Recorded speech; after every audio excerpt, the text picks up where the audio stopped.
ஏக இறைவனின் சாந்தியும் சமாதானமும் நம் அனைவரின் மீதும் உண்டாவதாக. எல்லா புகழும் இறைவன் ஒருவனுக்கே. தொடர்ந்து நம்ம நிலவரங்களை பார்த்துட்டு இருக்கோம்.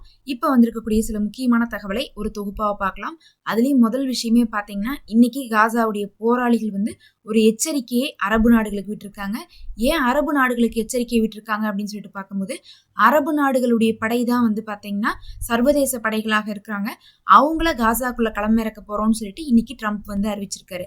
அதனால என்ன பண்ணியிருக்காங்கன்னா, நீங்க சர்வதேச படைகளான இந்த அரபு நாட்டு படைகள் உள்ளக்குள்ள வந்தா நாங்க அவங்களை அடிப்போம் அப்படின்னு சொல்லியிருக்காங்க. எதற்காக இப்படி சொல்லியிருக்காங்கன்னு பார்க்கும்போது, இந்த போர் நிறுத்த பேச்சுவார்த்தை வரும்போதே சமாதான படை மட்டும்தான் உள்ள விடணும், சர்வதேச படையை உள்ள விடக்கூடாதுன்னு சொல்லிட்டு ஒரு கோரிக்கையை வச்சுதான் அமெரிக்காட்ட காசால இருக்கக்கூடிய போராளிகள் போரை நிறுத்தினாங்க. சமாதான படைக்கும் சர்வதேச படைக்கும் என்ன வித்தியாசம்னு பார்க்கும்போது, சமாதான படையில அதிகமாக துருக்கியை சேர்ந்தவங்க இருப்பாங்க. அதனால துருக்கி ஆல்ரெடி அவங்க சொல்லியிருக்காங்க, காசாவுக்கு நாங்க உள்ளக்குள்ள சமாதான படைக்கு வரும்போது உதவிதான் செய்வோம், அமெரிக்காவுக்கும் இஸ்ரேலுக்கும் ஆதரவாக நடக்க மாட்டோம்னு சொல்லியிருக்காங்க. அது உறுதியாகவே தெரியறனால சமாதான படையை எதிர்பார்த்து தான் இவங்க போரை நிறுத்துறாங்க. அது மட்டும் இல்லாம சமாதான படையில ஐநா இருப்பாங்க, ஐநாவும் ஐநாவுடைய படைகளும் இருப்பாங்க. ஆனா சர்வதேச படையில யார் இருப்பாங்கன்னு பாத்தீங்கன்னா இஸ்லாமிய நாடுகள் இருப்பாங்க. இஸ்லாமிய நாடுகள்னா பரவாயில்ல தானே, நமக்கு நல்லது தானே நினைச்சா இவங்க தான் எப்பயுமே அமெரிக்காவுக்கு பயந்து நடப்பாங்களே. அதுவும் அமெரிக்காவுக்கு அடிமை சாசனம் எழுதி கொடுத்த மாதிரியே பண்ணுவாங்க. பக்கத்தால் இருக்கக்கூடிய எகிப்து, ஜோர்டானு, யுஏஇ, அஜர்பைஜானு, அதுக்கப்புறம் சவுதி, இவங்கெல்லாம் என்ன பண்ணுவாங்கன்னு நம்ம சொல்லி தெரிய வேண்டாம். எப்பயுமே அமெரிக்காவுக்கு பயந்து அவங்க சொல்றத கேட்டுட்டு இஸ்ரேலுக்கு சாதகமாக தான் எல்லாமே பண்ணிட்டு இருப்பாங்க. அப்படிதான் பார்த்தீங்கன்னா அந்த சர்வதேச படைகளை உள்ள இறக்குறதுக்காக அமெரிக்கா முயற்சி பண்ணிட்டு இருக்கு. இதுக்கு தான் இன்னைக்கு காசாவுடைய போராளிகள் எதிர்ப்பு தெரிவிச்சிருக்காங்க. அதை தொடர்ந்து இன்னைக்கு அஜர்பைஜான் நாங்க படைகளை அனுப்ப மாட்டோம், ஏன்னா காசா போராளிகளுக்கு விருப்பம் இல்லை, அதனால எங்க படைகள் உள்ள போனாங்கன்னா அங்க அவங்களுக்கு ஏதாவது பிரச்சனை வரும்னு சொல்லியிருக்காங்க. பார்க்கலாம். இந்த ஐடியா இப்ப டிராப் ஆகிற மாதிரி இருக்கிறனால அடுத்தது என்ன பண்றாங்கன்னா, கூலிப்படை இறக்கலான்னு பாக்குறாங்க. கூலிப்படைனா யாருன்னா, அவங்க ஒரு அஃபீஷியலான படையா இருக்க மாட்டாங்க.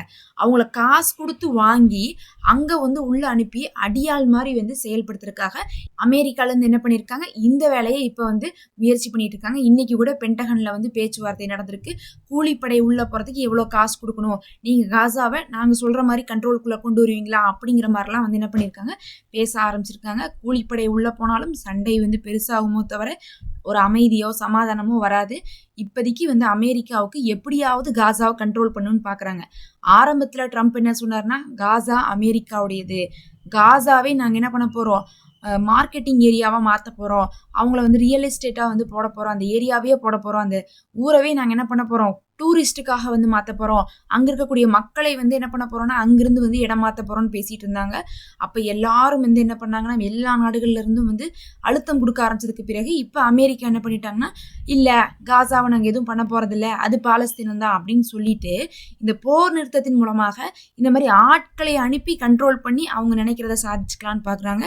அதற்கான முயற்சிகளாத்தான் இதையெல்லாம் செஞ்சுட்டு இருக்காங்க. பொறுத்திருந்து பார்ப்போம். இவங்க கூலிப்படை வேற ஏவுறதுக்கான முயற்சியோட தான் இப்ப அமெரிக்கா இருக்கிறாங்க. ஒரு பக்கம் காசால இப்படி போனா, இன்னொரு பக்கம் லெபனான்ல நேத்து போராளி குழுவுடைய தலைவரை என்ன பண்ணியிருந்தாங்க, தாக்கியிருந்தாங்க. அபுதபதபாமி. அவரு பாத்தீங்கன்னா ரொம்ப நாட்களாக காசால இருக்கக்கூடிய போராளிகளுக்கு உதவி செஞ்சிருக்காரு, அங்க பங்கர் அமைக்கிறதுக்கு உதவி செஞ்சிருக்காரு, ஆயுதம் பாத்தீங்கன்னா உதவி செஞ்சிருக்காரு, பிராக்டிஸ்லாம் அவங்களுக்கு ட்ரைனிங்லாம் தேவையான அளவுக்கு இவருதா கொடுத்துருக்காரு, வழி நடத்தியிருக்காரு. அதனால அவர் இறந்ததுனால அங்க இருக்கக்கூடிய லெபனான் மக்கள் எல்லாமே காசாவுடைய இஸ்புல்லாவை நோக்கி நீங்க அவங்க மேல, இஸ்ரேல் மேல பதிலடியை நடத்துங்கன்னு சொல்லிட்டு இப்போ ஒரு ஆர்ப்பாட்டம் நடத்தியிருக்காங்க, ஊர்வலம் நடத்தியிருக்காங்க. மறுபக்கம் ஈரான் இன்னைக்கு பகிரங்கமாக அறிவிச்சிருக்காங்க, அவர் இறந்தது அப்படிங்கிறது ஒரு பேரிழப்பு தான், இதை ஏற்றுக்கொள்ளவே முடியாது, அவருடைய தியாகத்தை நாங்க மறக்க மாட்டோம், அவருக்காக நாங்க பதிலடி நேரடியாக கொடுக்க போறோம், கடுமையான பதிலடி கொடுக்க போறோம்னு சொல்லிட்டு ஈரான் அறிவிச்சிருக்காங்க. இதுக்கு முன்னாடிலாம் பார்த்தீங்கன்னா இந்த மாதிரி காசாலேயோ இல்லை லெபனான்லேயோ யாராவது இறந்ததுக்காக ஈரான் அறிவிச்சாங்களா பதிலடி கொடுப்போம்னு சொல்லிட்டு பார்த்தா இல்ல. ஆனா இந்த தடவை ஈரான் சரியான நேரத்துல கடினமான ஒரு பதிலடியை நாங்க கொடுப்போம்னு சொல்லியிருக்காங்க. அதனாலதான் நம்ம நேத்தே சொன்னோம், லெபனான்ல இறந்த தலைவர் அப்படிங்கிறது ஈரானுக்கு ரொம்ப முக்கியமானவங்க, அவங்களாம் ரொம்பவே ஈரானோட நெருக்கத்துல இருக்கக்கூடியவங்க. அதனால ஈரானுக்கே ஒரு இழப்பாதான் அவங்க பாக்குறாங்க.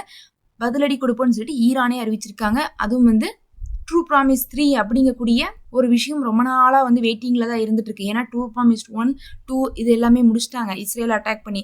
அந்த 3 வரும்னு சொல்லிட்டு இருந்தாங்க. ஒருவேளை இதனால வரலாமா, இல்ல 3 வரும்போது இதுக்கான பதிலடியை சேர்த்தி கொடுப்பாங்களா அப்படிங்கக்கூடிய பெரும் சந்தேகத்தை இன்னைக்கு ஒரு பரபரப்பாக எழுப்பியிருக்கு.